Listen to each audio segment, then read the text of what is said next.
Just a couple more weeks and I'll be on my October break. Thanks. I really don't celebrate Thanksgiving all that much after October, do we? Now that October is Halloween, which means slasher films and all the other good stuff.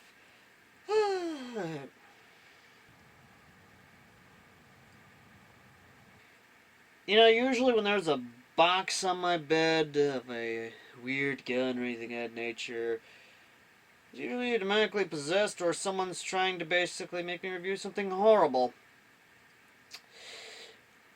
Well, I know how to handle this. Right, let's take care of it.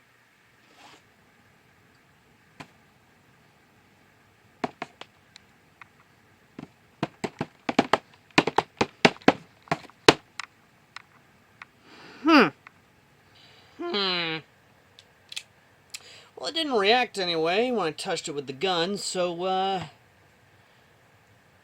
must be safe.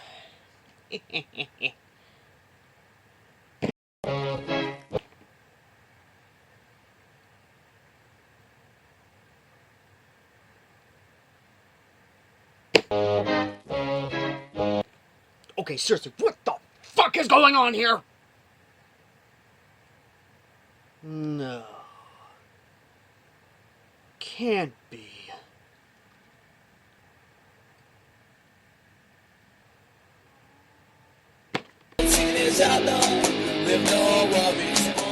So beautiful. It all makes sense now. Oh, you are being reviewed right now.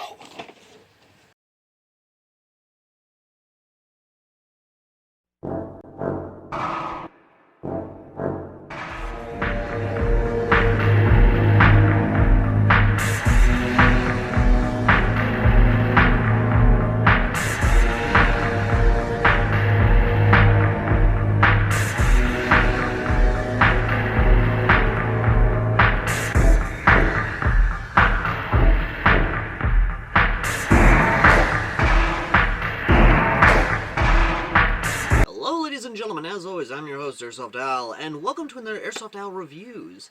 Today's review is actually brought by a gel ball company known as Yagee Blasters, or Yagee Gel Ball Blasters, or, you know, however you want to say their company name. Basically, these guys right here. So these guys are the ones who actually made this possible.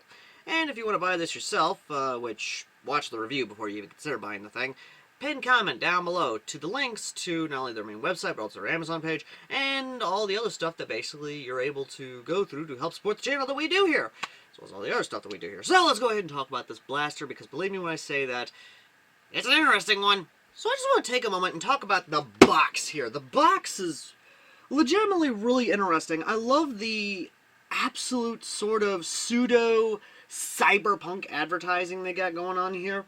And believe me when I say that, I will be talking about the design of the blaster, because that's what's haunted me for a while now, so we'll talk about that.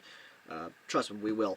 But, ladies and gentlemen, the biggest thing, though, is all the advertising stuff, all that goody, yada, yada, yada, yada, yada, blah, blah, blah.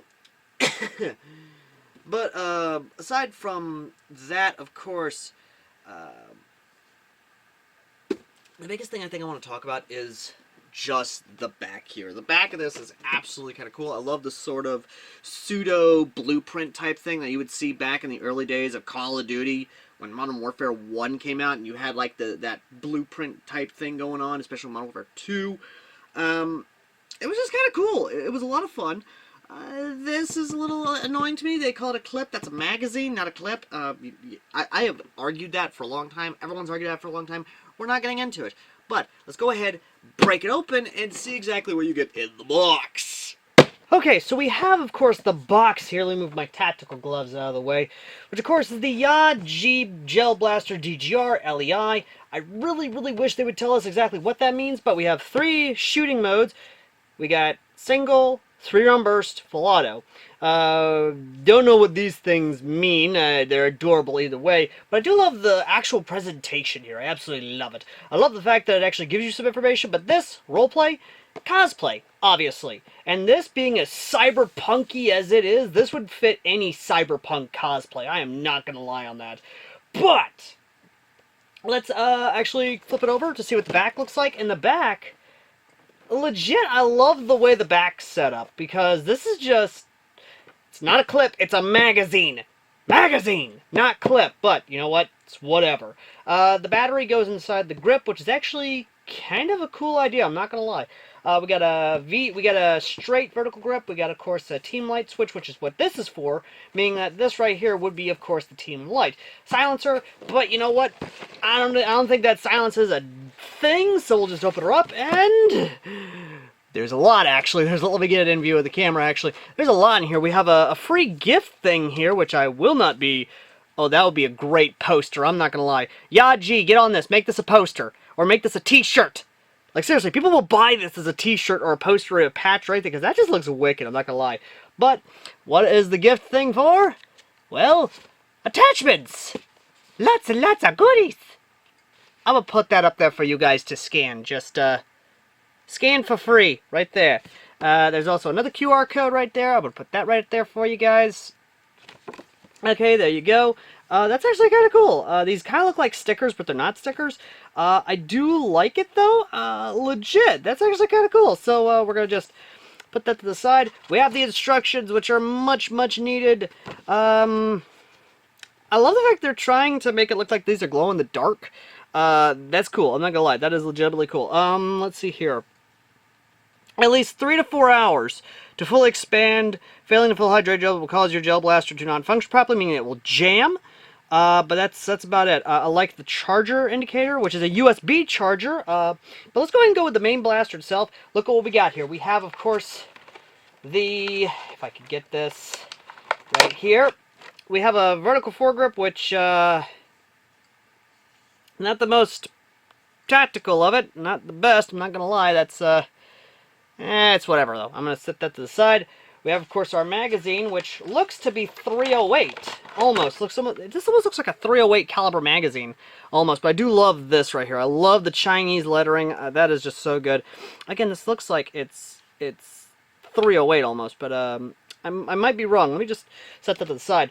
Next, we have, of course, our faux red dot? Maybe? Oh my god, it's not faux red dot. It's actually a little thing. That's cute. That's adorable. That's cute. I'm not gonna lie. That's adorable. That is absolutely adorable. Set that off to the side. We then, of course, have our front or our rear sight here, which does not tighten down apparently to the Picatinny. And of course, have our front sight, which once again does not tighten down the Picatinny all that much, or it does, I think, with these little notches in there. I don't know if you see that well, but it's whatever. We have our silencer next, which of course, if I can get it out, can I get it out? Can I get this sucker out? There we go. It's coming out. It wants to come out. It wants to come out. It wants to come out, folks. It wants to come out. Oh, nope. Wait. Come on. Do I gotta get up in there? I gotta get up in there and actually, there we go. That's actually some very nice, like, velvet-like plastic. But we have our silencer, which legit actually does look like a silencer, but it also looks like it's a barrel extender too. So that's actually kind of cool. I'm not gonna lie. That's neat. We're gonna set that off to the side. We will get to the main thing itself, but first, safety goggles. These are the same kind of safety goggles you would get in your biology class or just your other class in general. We have, of course, a bag of goodies. We have what looks to be the charging handle, which, going up in this bag, we got our battery, which is a... Oh, this thing is a 7.1 lithium ion, or 7.4 lithium ion. That's not bad. Ooh, that's actually got some power to it. Ooh, it's powerful. Set that off to the side. We have, of course, our charger, which is very good. I'm very happy for that. Always good to have a charger. We have, of course, then our bag of gel Orby things. We'll set that to the side to put in water. We have a, let's see here, we've got a rail cover, which I may not use. I don't know. It's one of those personal preference type deals. We have a small Phillips head, which I have a ton of Phillips head screwdrivers. We have the charging handle and... Whoop, that fell out. For the charging handle. So we'll put that back on the charging handle. And of course we have, some quick release. We have some sling attachments, actually. That's actually neat. Very neat. We're going to set those there to put on the blaster itself. But speaking of the blaster itself, here it is. The DGR, which that came undone. That's not good. That's not good. That's not good. Unless, of course, there we go. That's the mag release, which is actually very nice. We have, of course, our... Oh, it's on the other side. It's not fully ambidextrous team selector. That's not good. Is this ambidextrous, though? That's the question. We have, of course, safe, semi-auto. Is it fully ambidextrous? It's fully ambidextrous, folks. 3-round burst, and then full auto. And that is very clicky. That is a very, very clicky. Oh, that's very nice. That's very, very nice. Very clicky. Okay, so this doesn't have lower Picatinny rail, which is very disappointing. So that means you have to have this specific foregrip here, instead of just having lower Picatinny, which should not be too difficult to do for people. I mean, it shouldn't be too difficult to do lower Picatinny, I should think, but maybe it is, maybe it's not. Who knows? Okay, I see now. The screwdriver actually does help loosen the foregrip here, so... Alright, it does loosen and tighten the foregrip at least. So yeah, there's that. So that's... Yeah, I don't know how to feel about that, I'll be honest. I really don't know how to feel about that foregrip. That foregrip is just not... The promotional material makes you lead to believe that there's Picatinny here. There's no Picatinny here. The only Picatinny on this thing is all this up here. So that's a little disappointing. But let's go ahead and get this thing all attached, at least get the charging hint. I lost the screw. So the charging handle is, of course, there. That reciprocating charging handle does nothing, but it is reciprocating, so that's nice. So yeah, you have to put this on. This is not... There's no Picatinny at all, except for up top, which is very disappointing. I am very disappointed in that. It's just a... Why would you do that is my thing, which I might just go ahead and... There we go. So that's just a... That's just disappointing. I'm not going to lie. That's very disappointing. There's no real... Also, this is set up weirdly. Most would not do the up in terms of a fire selector. Most would go down. Fire selector is a little anemic, I think I want to say. You could do bigger. But, you know, that's one of those things. But the barrel, at least... Let's go ahead and get that Osprey-style suppressor on here. There we go. Got that Osprey-style suppressor on there. That actually is very nicely snug on there. It does wobble a little bit, but you know what? That's not going to, like, completely come off. But if I want to, I can just remove that and throw on any of my other stuff. So that's just one of those things. Let's go ahead and get the magazine in here. So the magazine actually goes like... this, which is, you basically have to make sure the connectors are lined up with the connection ports and the actual muzzle there. And yeah, there's that. Also, I finally figured out what this is. This is actually a MDR, a futuristic MDR, because that is the MDR style literal ejection port, which you can actually remove, put on the other side, which is where the team light is, which is, again, very interesting, I'm not gonna lie. I probably will not have the...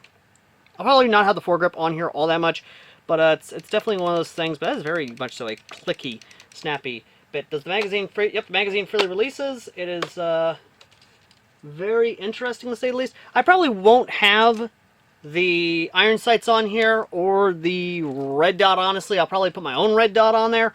So, let's go ahead, get this back over here, and give this a look, shall we? Now, don't get me wrong, I absolutely do love some of the attachments that came with it. I kind of like them, but I decided to kind of customize this blaster to my taste and my fit. So, in a literal sense, this, of course, is how I would run the DGR, which is more or less just... a lot less stuff, a red dot, just run it as is. That way I can run a run cam on here, or if I want to, a selfie camera, which we're going to get to this, sadly, because I know everyone and their mother is talking about this, the lack of Picatinny. So let's go ahead and just address that right now. Could you not give us Picatinny? Nice fucking model! I mean, come on, guys. You gave us a monolithic Picatinny rail, which, yes, is not fully attached to the body itself, so yes, automatically, one wrong bump and this thing's going to come flying off, no matter what kind of retention you got in this thing. Please, basic screws, 3 screws, here, in the middle, and back. That's all we're asking, because a lot of us don't want to do that ourselves, but if we have to, we will. I know I will, as soon as I find my power drill. The other thing is that I like the idea of having a screw on there itself, so you can put a single sling mount on there. I'm going with just a single sling mount so it can hang freely. I do like the idea of the button here for your team lights, which is here, which we will, of course, look at once we get the battery in the grip. The battery grip is something we're definitely going to talk about. The magazine I definitely do kind of like. I actually did compare it to a 5.56-223. This is a pseudo 5.56-223 magazine. Again, definitely fun, very nice. We will talk about that, especially the bullpup design itself. But again, you couldn't have just given us some basic Picatinny. Here, here, and here. I mean, the name of the game is customization, guys. Give us a Picatinny, that's all we're asking. You make a V2, give us a Picatinny. In fact, the big thing is, I'm throwing this away, because... I'd rather grip it like this, so I have basic comfort. I absolutely like being comfortable and having a type of stabilization with my blaster, or even with a lot of the guns I have. Basic Picatinny, that's all I'm asking. Picatinny, please.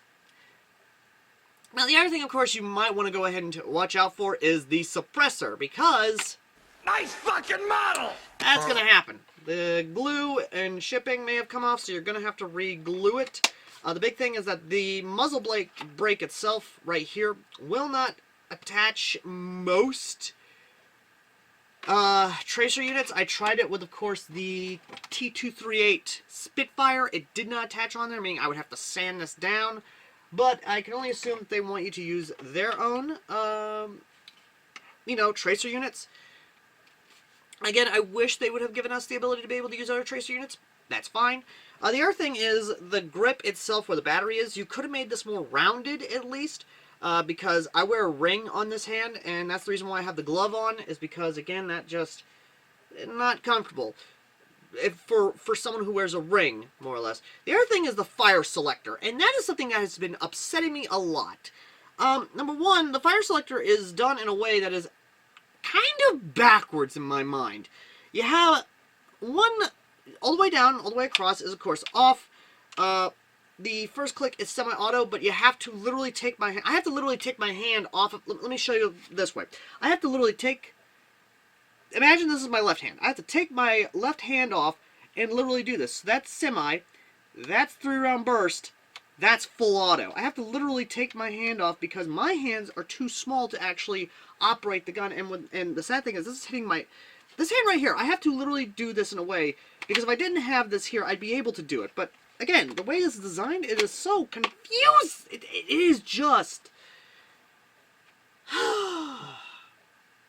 It would have been better if it was designed the other way, where you bring it down instead of up to operate the firearm, or to operate the fire mechanism. Speaking of the fire mechanism, you have, of course, you have basically semi-auto, 3-round burst, and full auto. The 3-round burst is an interesting one, because 3-round burst on this is sort of I want to say mechanical, but it's more electrical than anything else, because, again, this is essentially a 8mm gearbox.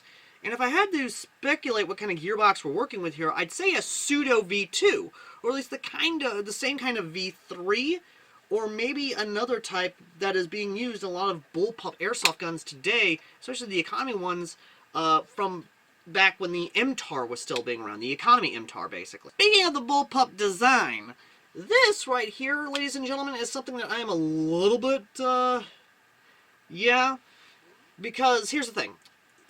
The design of the gun itself, the design of the blaster, is based off an MDR for the upper. How do I know this is MDR? MDR ejection port. That is the MDR ejection port, where you can literally take a spent casing, hit that button back there, and be able to switch it over to the other side. Easy, simple, done.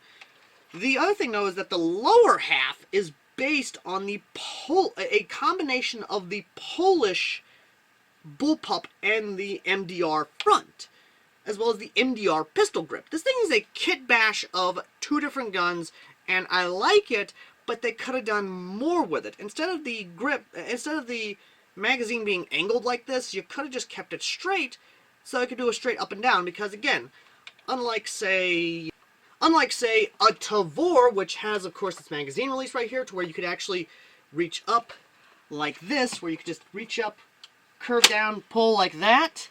Or unlike the FN2000, the Tactical Tuna, where literally the button's right here, you come up there, you pull that, you pull down, just go back up like this. Oh, even the most parlez-vous, sir, oh, famas, where the thing, again, just pull the thing, pull out, and then just, I mean, yes, you have to basically rock and lock it almost, or try and do it in a way to basically, you know, goes in there, but, again, just saying, okay? Now, I'm not saying the magazine release is, you know, terrible or anything. I actually do like the way it's designed, where you can actually basically do an AK-style mag release, where you basically take an extra mag, and you just, like that, and it drops freely. That's interesting. That's actually cool. What I'm saying is, the reload, I have to literally do the FAMAS of rock and lock, instead of, say, like an AR-15, of just shove it in there. Again, intuitive, yes, and something to basically get muscle memory down-wise, but again, it's not that bad. I just wish they could have done the straight down, because then that would give you more room to actually operate the actual fire selector, basically, which, again, redesign that fire selector. I'm just saying, okay? Now, the other thing is, like I said, this button right here, which would be the mag release on MDR, is actually the team button. However, the button does not work on both sides, meaning that if you're a lefty, sadly, the only ambidextrous feature is you having to basically do that. You don't get a clickety-click on this side, but you do get a full ambidextrous magazine, fire selector at least, which is, again, a very good thing. The other thing, of course, I want to point to this side is this right here, which is the charging handle that actually does reciprocate when the gun fires. That's actually something I actually do like. I do like that. I love the Art Deco on here. This is completely cyberpunk, and I absolutely love it. The thing I want to show you is, of course, this right here, which, again, I do like that. So if you don't like, say, the sling points here, you at least have one sling point there that you can actually attach one there, and again, have it hang freely on your person. And this thing is a very much so intuitively designed blaster, and I actually do like it. The big thing about it, though, is that a lot of the other design choices are just head-scratching and making me ask, why? Why would you design it like that? Give us some Picatinny, that's all I'm asking. Like, I would love to have some basic Picatinny. All I want is just basic Picatinny, that's all. Customization. I don't need to go through a friend who does 3D printing to basically make slide-on rails. That's all I'm asking. I've spoken about this to death, I know. So we're going to move on, of course, to finally the battery compartment, which, speaking of the battery, this is where a lot of interesting things actually come into play. So the battery itself, if you played Airsoft for a long time, is a stick battery. This is a 7.4 volt lithium ion, i.e. a LiPo battery, and again, you have to remove the magazine, sadly, if you want to use this to be able to get the battery in. You pull this back, which once you do that, you do get an interestingly designed wiring in here, which that's just how it is. Hang it upside down, and you attach it here, which of course is an RC battery style connector, which again, very interesting. Then you feed it in, you snake it into the grip area, at least try to a degree. Try to snake it in to a degree, mind you. There we go. Try and get... Yep, here it goes. Here, yep, wait. Son of a... Yeah, you're going to have to figure this out. You got to snake it in. You got to get the wires in there, too. It is a absolute pain to do. And I'm afraid you're going to have to do it like this. You're going to have to snake the wires in like this first, which will crimp the wires. I'm not going to lie. It can actually cause issues with the LiPo itself. Yeah, no, that's just going to be... That's just... Oh, boy. Yeah, this is going to give me a second, folks. Let me get you a jump cut real quick. Okay, got in there. The other thing, though, is that this little latch right here is not spring-loaded, so you're going to have to literally force it in there. Which, sad to say, one wrong bump and this thing will come out and your battery will come falling out as well. So, that's another thing. Extend the grip a little bit. That's why I said make it rounded a bit. Extend the grip just slightly. So that way we can actually fit the batteries in there. But with it in there now, I can actually show you the Team Light. Which, pressing the button on the other side, we actually got a rainbow, which I absolutely do love. I do love that right there. We have, of course, a blue almost, which actually, love that right there. That's actually very nice. We got a nice, almost red type thing going on here. We got a purple, or a pink, whichever one you want to go with, you know, lightish red. And then off. Now, we have the ability to basically now, of course, see how this thing works. I've got on semi-auto. Let's see how this thing sounds and how the bolt reciprocates and how quickly we can click that trigger. Because this is a clicking trigger. It's a micro switch in there.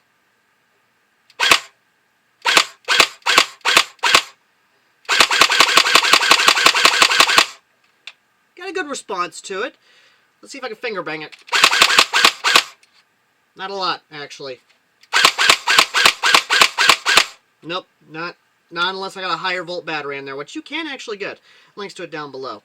So, let's go ahead and put to 3-round burst, because I want to see what this mechanical 3-round burst actually looks like, or sounds like even. 1, 2, 3. 1, 2, 3. 1, 2, 3. That's actually not bad. Pretty decent rate of fire on that, which, again, I'm actually kind of impressed by. And finally, the last one, which is absolutely rock and roll and full auto. And once again, please redesign these fire selector levers.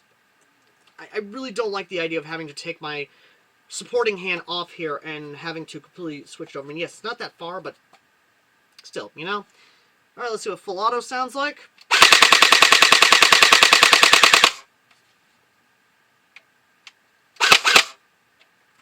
Not that bad, actually. So, yeah, I'm actually impressed by that.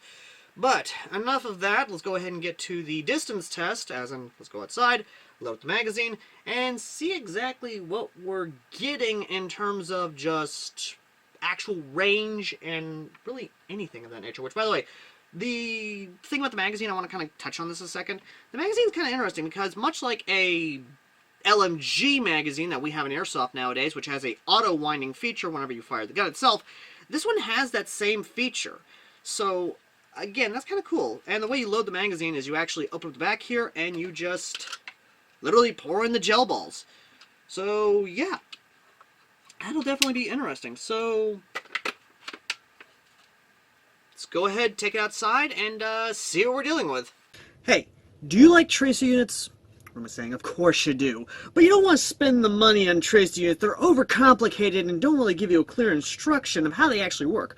Well, here's where this comes into play, because our friends over at T238.net have actually helped work with us to help hook you guys up with not only some great deals, but also even better trace units. So, be it, of course, from, say, the most cyberpunk of cyberpunk.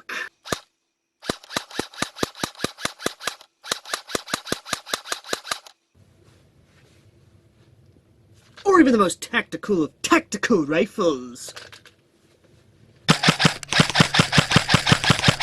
T238.net has got what you're looking for. And aside from tracer units, they also make high-powered motors, be they high-speed, high-torque, or even anything in between. For V2s, V3s, they even have trigger units that are easy to install and just do a lot of awesome things. And the best part is, they have components that prevent them from overheating. And it's not just for Airsoft. No, they also make it for Gel Ball and Nerf. Meaning that if your country does not allow you to have the coolness that is Airsoft, then at least you have something for Nerf and Gel Ball. So, go down to the link down below and use the coupon code AirsoftAL and you'll get some awesome stuff. And even better stuff, be they discount codes or, of course, free shipping. But if you use the link down below, then you'll be helping us out here on the channel. So please, go down there to the link down below, use that referral link, and get some really awesome stuff. I mean this, folks. T238 has never steered me wrong, isn't going to steer you wrong. They are simple, easy to use, and easy to understand, and they're reliable. So, what are you waiting for? Go down there right now at T238.net's link down below and use coupon code AirsoftAL and get some good stuff. Here we are about 50 feet, give or take. We've got some popper targets down there, which you will be able to see with the run cam here. This thing is fully loaded up. Is the light on this thing? I'm making sure there is no light. I'm making sure the light isn't on this, but the natural light makes it look like that the RGB is actually on, but it's not. Again, I am not liking the fire selector still. So we're just going to put this on my auto and see about 50 feet if this thing will hit the broadside of a barn before I turn on the run cam to do precise shots at some e-bike brand can poppers. Well, the wind has decided to knock down one of the poppers. Now we have 4 poppers. So will this hit the broadside of a barn? There is the question. Yes, it does.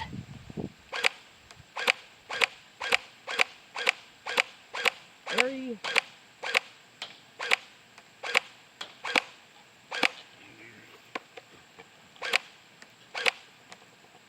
Apparently it's an accurate by fire type deal, but the suppressor here, I think, is not exactly, let me just flip it around here, see exactly if that will do anything to it.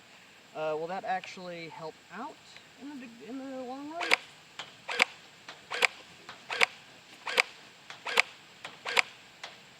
Apparently it will. So, the other thing is, once again, it is a feed on fire type deal, so let's go ahead and get the run cam turned on. My red dot is on, by the way. That will hopefully help with the accuracy a little bit, to a degree, give me a kind of point of reference. And let's go ahead and see what this thing can do, shall we?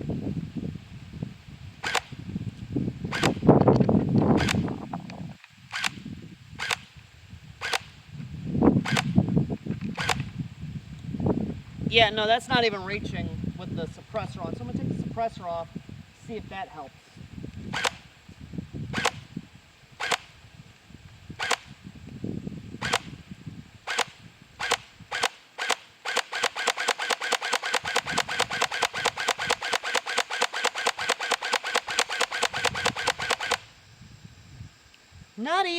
It's not even reaching past 60 feet. Or not even reaching past 50 feet. So it may be a volume by fire type deal. So let's go ahead and try it with the 3-round burst.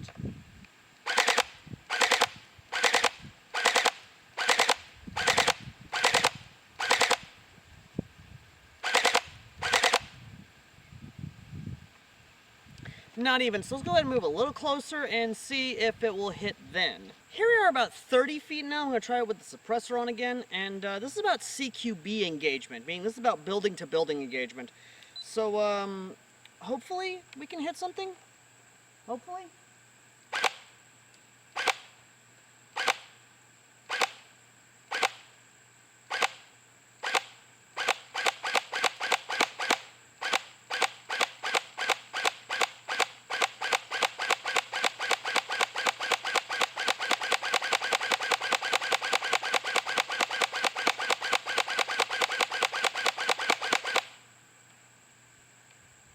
Not really with the suppressor on, I'm afraid. So let's go ahead and take the suppressor off and see if we can't hit those, because they are going towards it. They're landing at it. I'm just not getting any accurate fire with it in semi-auto. So hopefully with the suppressor off, I will get accurate fire. Hopefully, I hope.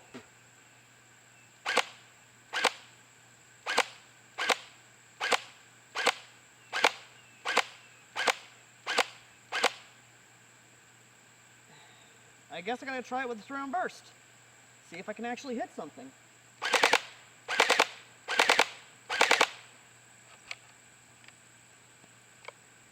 Don't tell me I'm out.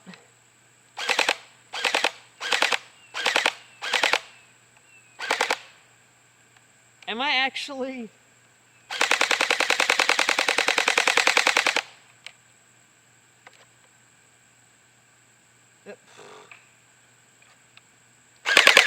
I'm out. I'm literally out of gel balls.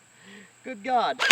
So yeah, this is definitely one of those things that if you're trying to do precision shooting, it ain't gonna happen, honey. Like, it ain't gonna happen. Oh my goodness. That is a... Jesus.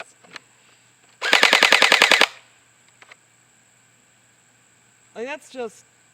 Yeah, I'm completely out, folks. I am completely out. It is a...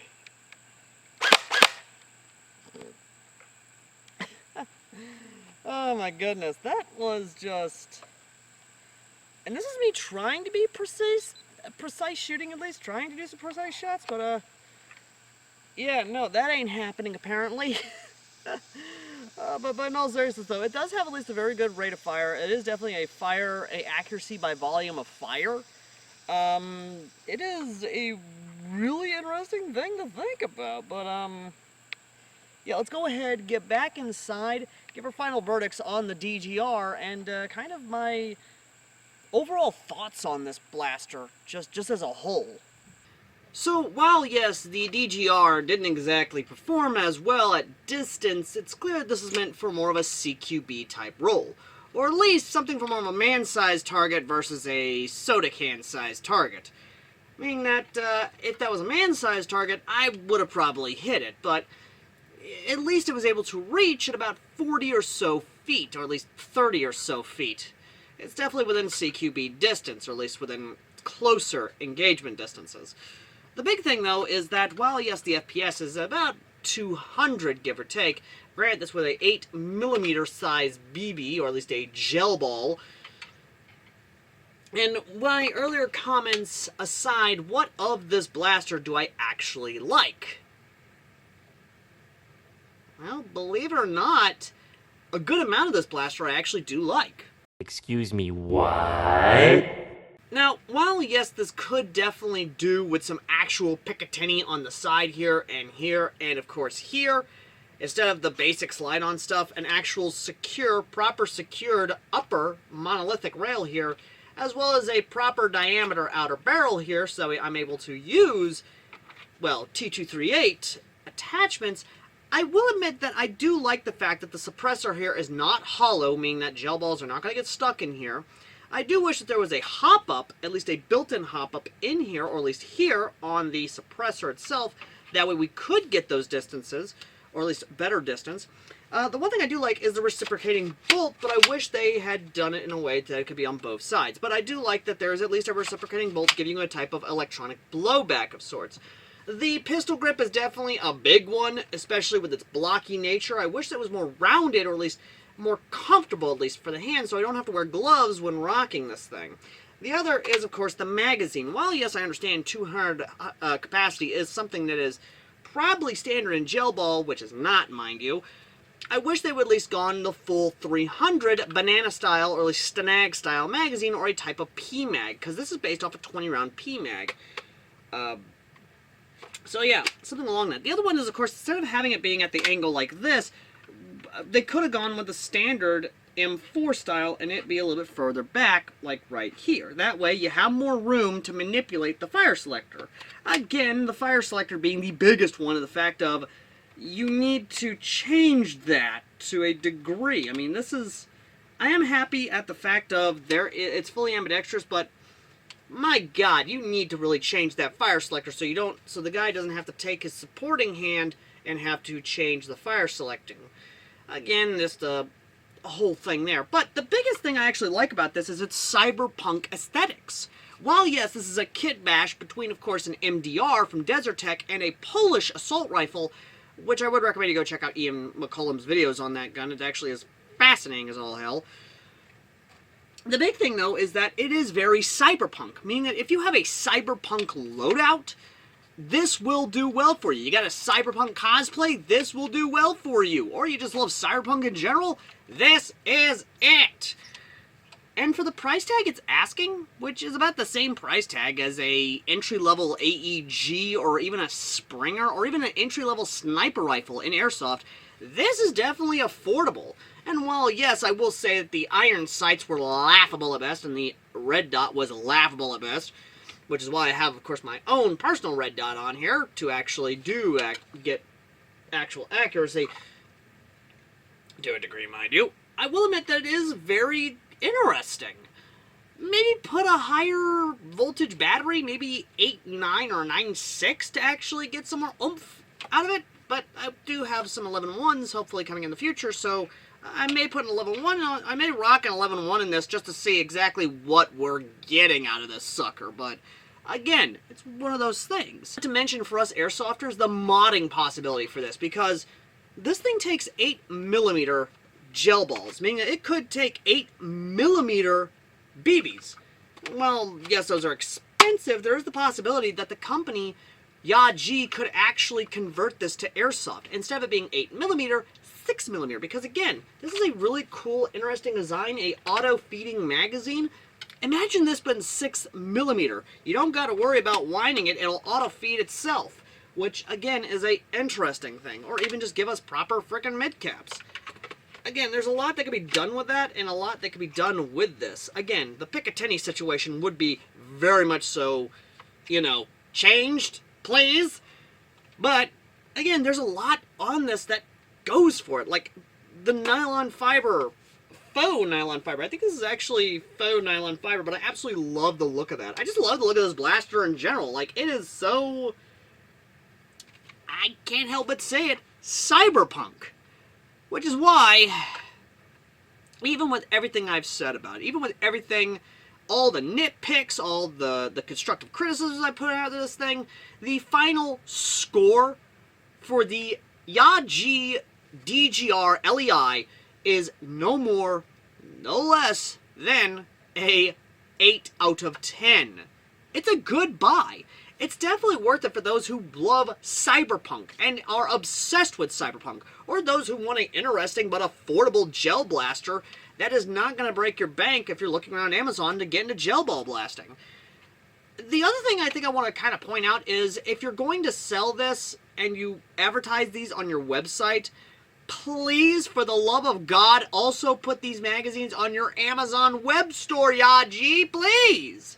I think we all can agree we would love an ability to be able to buy extra magazines from your Amazon web store. I'm just saying, maybe a deal of sorts, you know, maybe a combo pack where you get the blaster and 2 extra mags. I'm just saying, you know, 200 rounds, especially on full auto, it's gonna go. They're gonna go through these pretty quickly. I'm just saying, maybe advertise new 300 round drums or something along those lines. Just something to add to incentivize for actually investing into these. Make a V2 of this that has Picatinny rail all around, where you don't got Picatinny rail and has a secured Picatinny rail on top. I'm just saying, okay?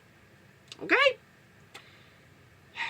Either way, though, thank you all so very much for watching. As always, I've been AirsoftAL, and next time, we take a look at, well, not this or this, but we do take a look at face protection and ask the question, is it really worth that price tag?